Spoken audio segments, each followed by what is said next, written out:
Jadi Banjarbaru ini kota yang dibangun, dibuat, bukan kota tumbuh. Van der Veel sebagai kepala PO lah waktu itu, namanya Werkbas, merancang sebagai arsitek kantor-kantor di Banjarbaru. Nah, pada waktu itu terkenal kantor gubernur yang di bawah tanah. Van der Veel membagi Banjarbaru menjadi 4 kawasan. Kawasan Banjarbaru 1, Banjarbaru 2, Banjarbaru 3, dan Banjarbaru 4. Ini bukan masalah siapa yang hebat, tapi ini masalah siapa yang memilih tinggal dan tetap setia membangun kota Banjarbaru.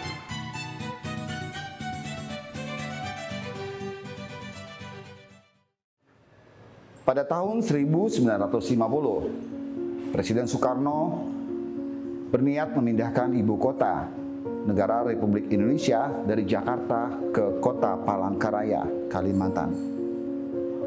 Saat itu, Gubernur Kalimantan, Dr. Murjani, mengusulkan kepada Presiden Soekarno untuk mencari kota pengganti untuk menggantikan Banjarmasin yang tidak lagi bisa menyangga ibu kota negara Republik Indonesia tersebut. Keinginan dari Dr. Murjani pun disambut baik oleh Presiden Soekarno, yang kemudian memerintahkan Dr. Murjani untuk mencari daerah lain sebagai pengganti ibu kota Banjarmasin. Presiden Soekarno kemudian mengirimkan Van der Veel untuk mendampingi Dr. Murjani untuk mencari lahan yang baru sebagai ibu kota Provinsi Kalimantan. Kemudian Dr. Murjani dan Van der Veel mencari ke daerah sebelah selatan dari kota Banjarmasin, dan akhirnya mereka tibalah di Gunung Apam.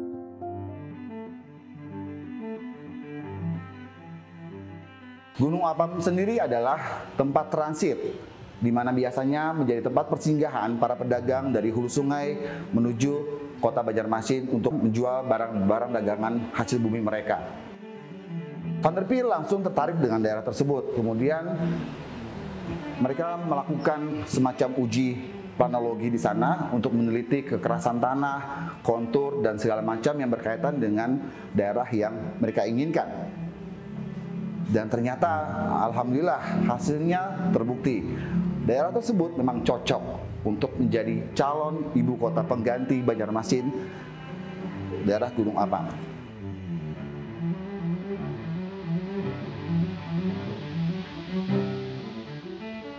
Berikutnya, Murjani dan Van der Veel dibantu oleh Institut Teknologi Bandung membuat master plan di kota yang mereka inginkan tersebut.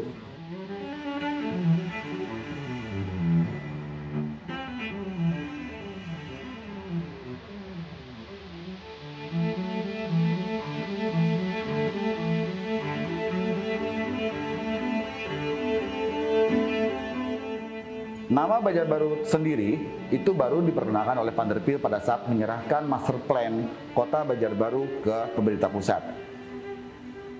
Nama Banjarbaru tersebut akhirnya ditetapkan oleh DPRD pada saat itu sebagai nama calon ibu kota pengganti ibu kota Provinsi Kalimantan.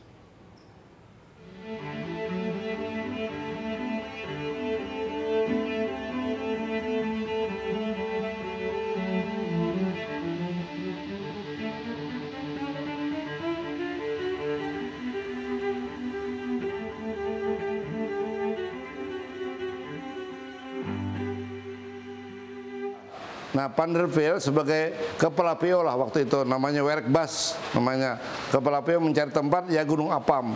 Van der Veel itu ya merancang sebagai arsitek kantor-kantor di Banjarbaru.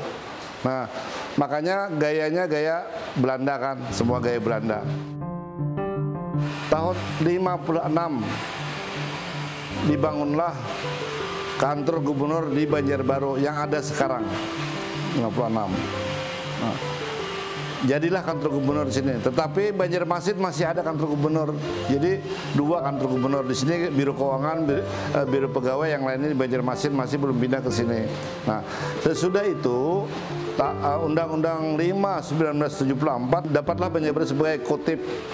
Dan sudah kotip, lalu kantor gubernur pindah ke Banjarmasin. Jadi sampai sekarang kantor ini jadi Balai Kota Banjarbaru.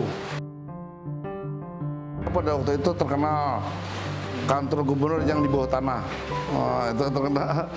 Enggak, sedikit aja berubah, tapi bentuk dasar di depan itu sama. Yang ini sama semua. Yang di atas itu dulu tempat gubernur, ruangan gubernur di atas. Sesudah ada Tugop, lalu kantor Tugop. Nah, di bawah tetap kantor gubernur, kantor biro keuangan, biro kepegawaian. Nah, jadi arsiteknya dari Panderpeel. Ya, kontraktornya 3 orang, pada waktu Animer namanya RP Suparto, Saran Husin, dan Haji Tahir Sungajingah. Itu yang membangun Banjarbaru ini. Waktu itu masih poor financing lah. Jadi duit ada bangun rumah-rumah Banjarbaru. Jadi Banjarbaru ini kota yang dibuat, bukan kota tumbuh. Kalau dalam sejarah kan kota tumbuhnya asal orang singgah, ada di pinggir sungai, orang singgah kumpul jadilah kota. Kalau di Banjarbaru kota yang dibuat, yang dianalisa oleh Panderpeel dan kawan-kawan, kota ini strategis dalam aspek hankam.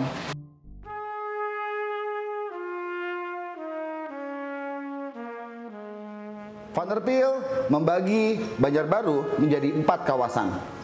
Kawasan Banjarbaru 1, Banjarbaru 2, Banjarbaru 3, dan Banjarbaru 4. Di mana setiap kawasan memiliki kekhasan tersendiri yang bisa dibedakan dengan nama-nama jalan.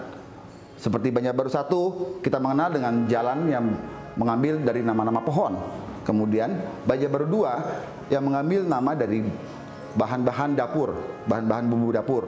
Kemudian Banjarbaru 3 itu adalah nama bunga-bungaan, dan Banjarbaru 4 adalah nama-nama burung.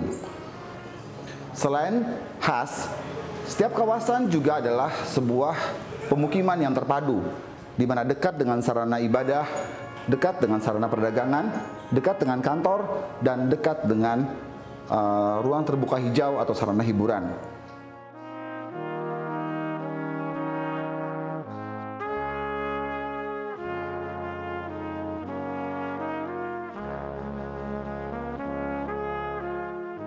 Mengapa Panderpeel begitu dikenal oleh masyarakat kota Banjarbaru?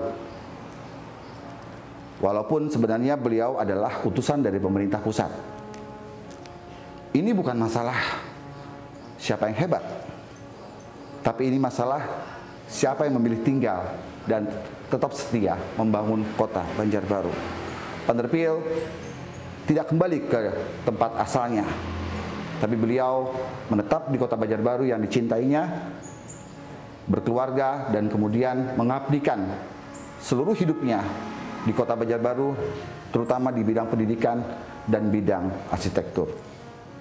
Inilah mengapa akhirnya pada tahun 1999 pemerintah kota Banjarbaru